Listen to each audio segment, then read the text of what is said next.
Lieutenant Kira Puddle stood at the observation deck of Space Station Echo 9, watching the distant stars shimmer through the reinforced plasteel windows. After 5 years as the station's emergency response coordinator, she thought she'd seen everything the vast expanse of space could throw at them. She was wrong. The first warning came as a subtle vibration beneath her feet, followed by the station's AI announcing in its characteristic calm voice, "Alert! Anomalous energy readings detected in Docking Bay 7. All non-essential personnel please clear the area."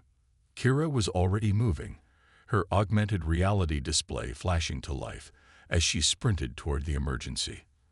The readings scrolling across her field of vision made her heart race faster than her feet. The Zeri-class passenger vessel that had docked an hour ago was experiencing a cascade failure in its quantum core. "Status report," she barked into her comm as she ran. "Lieutenant," responded Chief Engineer Raxforn, his multi-toned Andromedian voice tight with concern. "The Stellar Dreamer's containment field is destabilizing. Temperature in the docking bay is already at 150 degrees Celsius and climbing. Casualties. Most passengers evacuated, but..." Raxforn hesitated. "We've detected one life sign remaining. A juvenile luminary in their developmental chrysalis stage. They're trapped in the ship's nursery chamber." Kira's blood ran cold despite the rising heat. The luminary were a crystalline species that required precise environmental conditions during their chrysalis phase. Too much heat, and their entire molecular structure could destabilize. She reached the emergency control center, where screens displayed the horror unfolding in real time. The Stellar Dreamer's sleek silver hull was beginning to glow red with heat, while emergency force fields flickered and strained to contain the radiation. "Have the Andromedian cold suits been deployed?" she asked, already knowing the answer from the grim faces around her. Station Commander Durham shook his head. "2 teams tried. The suits couldn't handle the heat. The luminary child has maybe 20 minutes before their chrysalis fails." Kira studied the structural readouts, her mind racing. The luminary were one of the newest species to join the Galactic Alliance, and losing a child would devastate the fragile diplomatic relations humanity had built. "What about the ship's emergency systems?" "Offline," Raxforn answered. "The AI is corrupted, and the automated systems are locked down." Kira made her decision. "I'm going in." The control room erupted in protests. Commander Durham stepped forward, his weathered face stern. "Lieutenant, that's suicide. Even with our best heat shielding, a human couldn't survive those temperatures." Kira was already accessing the emergency locker, pulling out her personal gear. "With all due respect, Commander, humans have something the cold suits don't. Adaptability. We evolved on a planet with every climate imaginable. Our bodies can handle extreme conditions if we're smart about it." She began suiting up, not in the standard emergency gear, but in layers of her own design. First, a thermal regulation bodysuit she'd modified with experimental heat-dissipating gel. Over that, a reflective outer layer treated with the same ceramic coating used on atmospheric re-entry shields. "The ship's internal structure is compromising," Raxforn warned. "You'll have one shot at this." Kira nodded, checking her equipment one last time.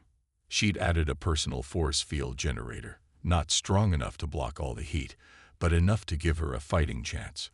Her augmented reality display would guide her through the ship's layout, assuming it didn't melt first. "Lieutenant," Commander Durham's voice had softened, "this isn't in your job description." Kira smiled grimly as she sealed her helmet. "Actually, sir, it is. Emergency Response Coordinator. Right now, we have an emergency and I'm coordinating myself to respond to it." The airlock cycled open, and a wave of heat struck her like a physical force. Her suit's temperature sensors immediately began screaming warnings, but she pushed forward. The Stellar Dreamer's interior was a nightmare of warped metal and emergency lighting pulsing through clouds of superheated steam. 15 minutes until chrysalis failure. Raxforn's voice crackled through her comm. Kira moved as quickly as she dared through the ship's distorted corridors, following her AR guidance system. The heat was incredible, even through her protective layers. She could feel sweat pouring down her face inside her helmet. 10 minutes. The nursery was 3 decks up. The main lifts were offline, which meant using the emergency access tubes. As she climbed, she could hear the ship's structure groaning around her, metal stretching and warping in ways it was never meant to. "Lieutenant, your suit's temperature is reaching critical levels," Durham warned. "Noted," Kira grunted, pushing herself up another level. She'd lost feeling in her fingers despite her gloves' protection. "How's our friend doing?" "Chrysalis readings are deteriorating rapidly. 7 minutes remaining." Finally, she reached the nursery level. The door was sealed, its control panel melted into an unrecognizable mass. Kira pulled out her emergency toolkit and got to work, trying to ignore the way her tools were becoming too hot to hold. 5 minutes, Lieutenant. The chrysalis is showing signs of molecular instability." The door mechanism sparked and sputtered as Kira bypassed its safety protocols. With a hiss of superheated air, it slid open just enough for her to squeeze through. The nursery was a scene from a surrealist's nightmare. Toys and educational materials had melted into abstract sculptures, and the walls themselves seemed to be flowing like wax. In the center of the room, a crystalline structure pulsed with weakening light, the luminary chrysalis. "I found them," Kira reported, her voice hoarse from the superheated air leaking into her suit. "Beginning extraction." She approached the chrysalis carefully, consulting her scanner. The crystalline shell was already showing signs of structural weakness. One wrong move, and the whole thing could shatter. 3 minutes, Lieutenant. Your suit integrity is failing." Kira reached for the chrysalis container's emergency release, her gloves beginning to smoke from the contact. "Almost there. Just need to." The mechanism refused to budge. "Come on, you stubborn." A crack appeared in the chrysalis shell. 2 minutes. "Lieutenant, you need to get out of there." Kira ignored the warnings, the pain, the fear. She focused everything on the task at hand, drawing on reserves of strength she didn't know she had. With a final, desperate effort, she wrenched the container free. Now she just had to get out alive. The ship's structure screamed around Kira as she cradled the crystalline chrysalis against her chest. Her suit's temperature regulators had failed completely now, and she could feel her skin beginning to blister beneath the protective layers. 1 minute until complete chrysalis failure. Raxforn's voice crackled through static. "Lieutenant, your vital signs are becoming erratic." Kira didn't waste breath responding.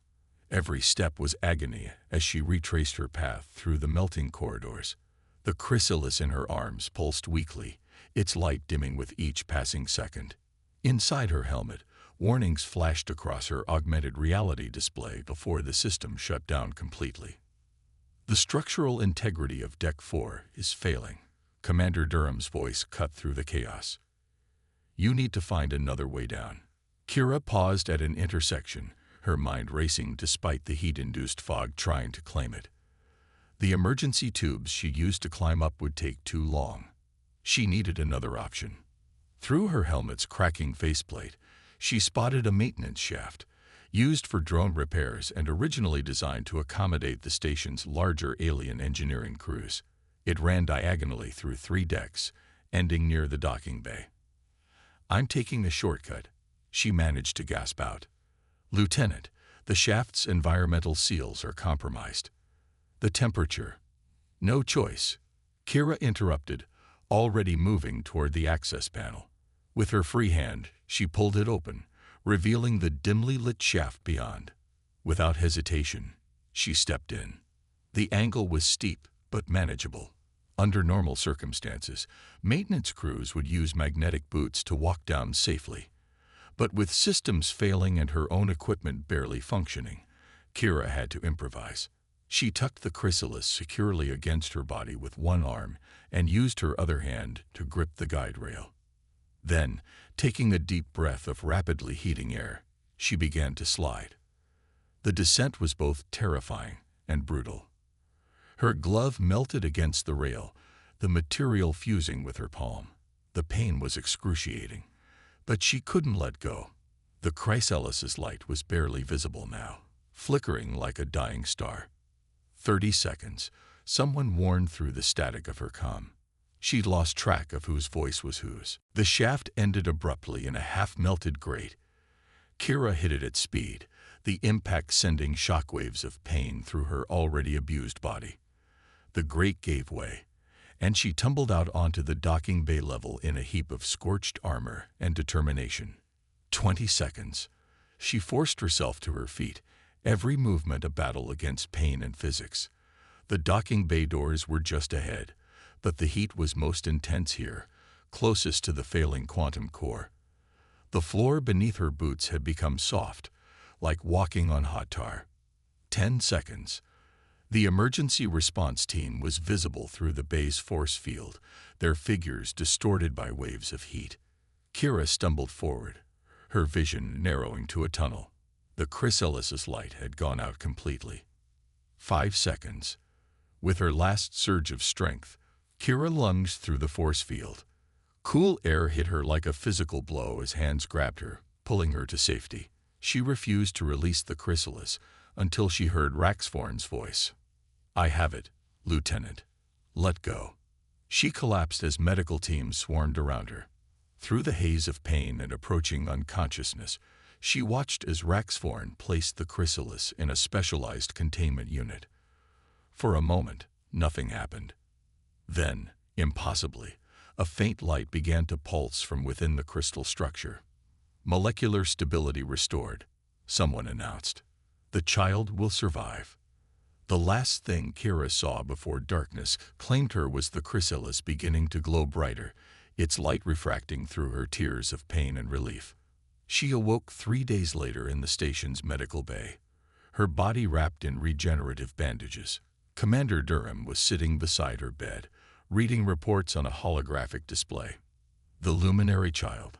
Her voice was rough, her throat still raw from the superheated air. Durham looked up, a rare smile crossing his features. "Emerged from their chrysalis yesterday. Perfectly healthy. The Luminary High Council has requested a formal audience once you're recovered. Apparently, you've made quite an impression." Kira tried to shift position and winced as her newly healed skin protested. "Just doing my job, sir." "That's not how they see it." Durham's expression grew serious. The luminary believed that willingly enduring such physical hardship to save another species' child is unprecedented. They're calling it a profound demonstration of humanity's potential. "They clearly haven't met many human parents," Kira muttered, but she felt a warmth that had nothing to do with her lingering injuries. A soft chime announced another visitor. The door slid open to reveal a tall, crystalline figure whose faceted surface caught the light in mesmerizing patterns. The luminary ambassador's voice resonated through the room like wind through crystal chimes. "Lieutenant Pottle, we have much to discuss about the future of human-luminary relations." The ambassador's form shifted, creating a rainbow of refracted light, and about how one human's actions may have changed the course of galactic history. The meeting with the Luminary High Council was set for 2 weeks after Kira's release from medical. In that time, the story of her rescue had spread across the station and beyond, taking on an almost mythical quality in its retelling. She tried to maintain her normal routine, but it was difficult when crew members kept stopping to stare or offer thanks. "They're calling you the Firewalker in the lower decks," Raxforn informed her during one of their daily engineering briefings. The Andromedian's multiple voice tones carried an unmistakable note of amusement. "Could be worse," Kira replied, reviewing maintenance reports on her newly replaced AR display. "At least it's better than that crazy human woe." The station's alert system cut her off mid-sentence. "Emergency protocols engage. Multiple system failures detected in Research Lab Omega. Containment breach imminent." Kira was moving before the announcement finished, Raxforn close behind. "Talk to me. What's in Lab Omega?" "Experimental quantum field research," the engineer responded, his crystalline components clicking rapidly as he accessed the station's database.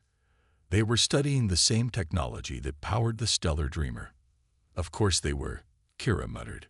Because one quantum core meltdown wasn't enough fun. They reached the lab's observation deck to find organized chaos. Scientists of various species were evacuating while security teams established a perimeter. Through the reinforced windows, Kira could see erratic bursts of energy illuminating the lab's interior. Commander Durham was already there, his expression grim. The containment field is failing. If that quantum field destabilizes completely, it'll take out half the station. Can we shut it down remotely? Negative. The system's locked up. Someone needs to get in there and initiate a manual shutdown. Kira felt every eye on the deck turned toward her. Why do I feel like this is becoming a pattern? Because you've proven yourself exceptionally capable at surviving the unsurvivable, Durham replied. But this is different from the Stellar Dreamer. The quantum field isn't just generating heat, it's warping local space-time. We don't know what exposure could do to a human body. With all due respect, sir, Kira checked her equipment, making sure the upgrades she'd insisted on after her last adventure were in place. We don't know what it will do to anybody. At least humans are adaptable. The field is becoming increasingly unstable, Raxforn reported. Estimate 12 minutes until catastrophic failure. Durham looked like he wanted to object further, but instead just said, "Be careful, Firewalker. The station needs its crazy human." The access corridor to Lab Omega felt wrong in a way Kira's mind struggled to process. The walls seemed to bend at impossible angles, and her own movements felt simultaneously too fast and too slow. Her upgraded suit's sensors were going haywire, unable to make sense of the spatial distortions. The shutdown sequence requires 3 separate keycode entries. Raxforn's voice came through her comm, distorted but understandable. "I'm sending the codes to your display now." Kira acknowledged, though she wasn't sure if the words came out in the right order. The lab's main door was ahead, or perhaps behind, or possibly both at once. She forced herself to focus on what she could see rather than what her brain was telling her about where things should be. The door opened onto chaos. The quantum field manifested as a writhing mass of energy in the center of the lab, sending out tendrils that warped everything they touched. Equipment floated in defiance of gravity, some of it aging decades in seconds, while other pieces seemed frozen in time. 10 minutes to containment failure. Kira pushed forward, though movement had become a strange negotiation with reality. The first control panel was on her left, except when it was on her right, or when it seemed to exist in multiple places simultaneously. She input the first key code, her fingers moving through spaces that shouldn't exist. Field intensity increasing. 8 minutes remaining.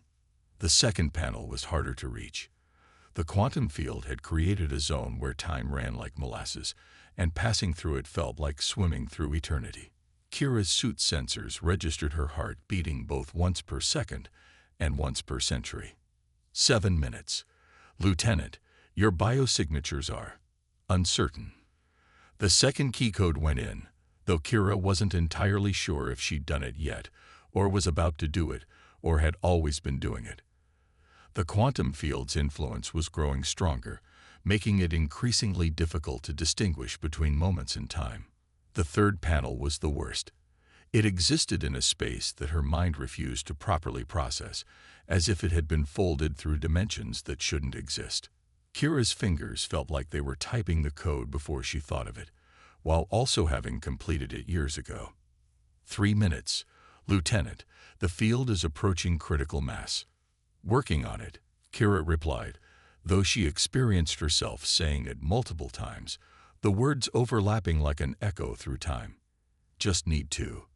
The quantum field pulsed, and suddenly Kira was having the conversation 5 minutes ago, then an hour in the future, then right now. She gripped the edge of the console, trying to anchor herself in a single moment. 2 minutes. "Lieutenant, your temporal signature is degrading."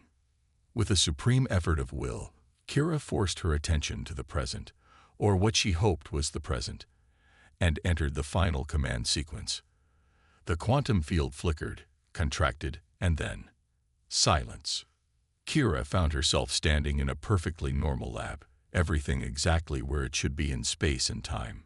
Her suit's sensors returned to normal readings, though they showed several years' worth of wear that hadn't been there before. Field contained, Raxforn announced. Though I'm reading some residual temporal anomalies. Lieutenant, according to my instruments, you are simultaneously 23 and 87 years old. Well, Kira said, watching as a cup of coffee on a nearby desk unspilled itself, that should make my next physical interesting. The medical bay was becoming far too familiar for Kira's liking. She sat patiently as Dr. Nix, the station's chief medical officer, ran another scan with increasingly perplexed expressions on all three of her faces. Fascinating, the Triaxian doctor muttered. Your cellular age is fluctuating. One moment you're exactly as you should be, the next you're decades older or younger. Yet somehow you're maintaining temporal cohesion. Is that a good thing? Kira asked, watching as the medical hologram showing her biological systems switched between different ages like a temporal slideshow. It's an impossible thing, Dr. Nix replied. Any other species exposed to that level of temporal flux would have fragmented across their own timeline. But your cells appear to be adapting to it. Commander Durham, who had been quietly observing from the corner, stepped forward. Could this be another example of human adaptability? More than that, Dr. Nix's central face looked excited, while her other two maintained professional composure. The human body's ability to maintain homeostasis, internal balance, appears to extend to temporal stability as well. Lieutenant Patel's cells are actually learning to regulate their own time stream. Before they could discuss this further, the station's AI interrupted. Priority alert. Unidentified vessel approaching. Energy signature matches no known configuration. Durham was already moving. Lieutenant, are you cleared for duty? Dr. Nix's faces had a brief argument with each other before her central head nodded. Medically speaking, she's simultaneously fit for duty and ready for retirement. Since she's showing no signs of distress, I'll approve it. The command center was humming with activity when they arrived. The main view screen showed a ship unlike anything Kira had ever seen. Its hull seemed to shift and flow like liquid metal, with patterns of light racing across its surface in complex, almost organic patterns. No response to hails, reported Communications Officer Zena, her bioluminescent antennae pulsing with concern. But we're detecting massive energy readings.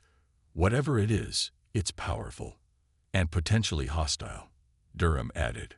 Raise shields and... The alien vessel pulsed once, and reality hiccuped. Kira felt it first, perhaps due to her recent exposure to temporal anomalies. The sensation of time slipping sideways, of moments stretching and compressing. They're generating some kind of temporal field, Raxforn announced, his voice modulating through several octaves as the field affected his crystalline structure, similar to the lab incident, but far more controlled. The station's shields flickered and failed as waves of temporal energy washed over them. Systems began shutting down as their components aged decades in seconds or reverted to their base materials. They're not attacking, Kira realized, watching the patterns of energy. This is a side effect. They're trying to communicate, but their technology operates on a different temporal framework than ours. Durham looked skeptical. How can you be sure? Because I've felt something similar. Kira stepped forward, studying the flowing patterns on the alien ship's hull. In the lab, the quantum field didn't just distort time. It changed how I perceive reality. These patterns, they're like a language written in time itself. Even if you're right, how do we respond? Our communication systems can't handle temporal transmission. Kira touched her chest, where her cells were still dancing between moments in time. Maybe we don't need them to. Doctor, you said my cells have learned to regulate their own time stream. Could we use that somehow? Dr. Nex's faces lit up with understanding. Theoretically, yes. Your temporal adaptability might allow you to perceive and interact with their form of communication. But the process of actively channeling temporal energy through your nervous system could be dangerous, possibly fatal. More dangerous than letting an unknown alien vessel sit outside our station causing uncontrolled temporal distortions. Kira asked. Durham sighed. I'm starting to think we need to update the station's insurance policies to specifically cover Lieutenant Petal's creative solutions. He paused. What do you need? Raxvorn's help to rig something up, and about 10 minutes, Kira replied. Assuming those 10 minutes stay where we put them. The next few minutes, which actually took somewhere between 30 seconds and 3 hours, depending on how you measured them, were a blur of activity. Raxvorn helped Kira modify a neural interface to channel and focus the temporal energy already flowing through her cells. Dr. Nix monitored her vital signs across multiple timelines simultaneously. Ready, Kira announced, settling into the communication station's chair. The neural interface hummed against her temples, opening a channel. The moment she activated the interface, her consciousness expanded across time. She could see feel experience the patterns of temporal energy flowing from the alien vessel, understanding them not as discrete signals, but as a continuous expression of existence across multiple time streams. I am Lieutenant Kira Patel, she projected, not in words, but in carefully modulated pulses of temporal energy. Your presence is causing temporal distortions that are damaging our station. We wish to communicate. For a moment that lasted both an instant and an eternity, there was no response. Then, the alien ship's patterns shifted, and Kira's mind was flooded with images/concepts/experiences that existed simultaneously across past, present, and future. She understood, in that moment, that these beings, the chronivores, as they identified themselves, experienced time not as a linear progression, but as a simultaneous tapestry of infinite possibilities. The chronivores' response manifested as a cascade of temporal impressions that threatened to overwhelm Kira's consciousness. Their civilization existed across multiple timelines simultaneously, and their attempt to contact humanity had been prompted by detecting the quantum field experiment's temporal ripples across dimensional barriers. They're curious about us, Kira translated for the crew, her voice shifting between different ages as she spoke. They've never encountered a species that can adapt to temporal flux the way humans can. Can you explain about our station's limitations? Durham asked. Before their curiosity tears us apart. Kira focused, projecting images of the station's deteriorating systems and the crew's distress. The chronivores' response was immediate. The temporal field surrounding their ship shifted, creating a bubble of stabilized space-time around the station. They understand, she reported, relief evident in her voice. They're offering knowledge, an exchange. They want to learn about human adaptability, and in return, they'll share their understanding of temporal mechanics. Durham straightened. That could revolutionize our understanding of physics. But the risk is already being managed. Dr. Nix interrupted, checking her readings. Lieutenant Patel's cellular structure has fully stabilized. She's actually acting as a natural temporal anchor now. The next several hours were unlike anything in human scientific history. Through Kira's temporal interface, the chronivores shared insights that would change humanity's understanding of time, space, and reality itself. In return, they studied the unique properties that allowed humans to maintain coherence across temporal shifts. But it was taking its toll. Despite her adaptation, Kira's mind wasn't meant to process existence across multiple time streams simultaneously. Dr. Nix's monitors showed increasing strain on her neural patterns. Last exchange, Durham ordered, seeing Kira's exhaustion. We can arrange further communication once we've developed better interfaces. The chronivores' final transmission came with an unexpected gift, a method for stabilizing quantum field technology that would prevent accidents like the Stellar Dreamer and Lab Omega incidents. As their ship prepared to depart, they left one last message that Kira translated with a tired smile. They say we're young as a species, but our potential, our adaptability. It's unprecedented in any timeline they've experienced. They're looking forward to seeing what we become. The alien vessel phased out of normal space-time, leaving behind a station full of stunned scientists and a wealth of new possibilities. Kira spent the next week in medical, allowing her cellular structure to finally settle on a single age, though Dr. Nix noted with amusement that she'd ended up about 2 years younger than when she started. During her recovery, she received visitors from across the galaxy, luminary diplomats, Federation scientists, and even a delegation from Earth's government. Everyone wanted to know about the human who had walked through fire and time itself. "You know," Commander Durham said during one of his visits, "when I requested an emergency response coordinator for the station, I was expecting someone who'd handle paperwork and run evacuation drills. Sorry to disappoint, sir," Kira replied, reviewing the proposed designs for a new temporal communication array based on her experiences. "Disappoint. Lieutenant, you've single-handedly advanced human-alien relations by decades and revolutionized our understanding of temporal physics. Though," he added with a wry smile, "our insurance premiums have gone up considerably." "Just doing my job, sir. Humans adapt. It's what we do." Indeed. Durham handed her a datapad. "Which is why Earth Command has a new proposal for you. They're establishing a new division, Temporal Relations and Crisis Response. They need someone with first-hand experience in both." Kira looked at the proposal, then out the window at the stars beyond. Somewhere out there, across time and space, the chronivores were sharing stories about the species that could walk through fire and dance between moments. Humanity's first steps into a much larger universe had been dramatic, certainly, but they had also been uniquely human, driven by compassion, curiosity, and an impossible adaptability. "Well," she said, accepting the pad, "I suppose someone has to keep the insurance companies on their toes."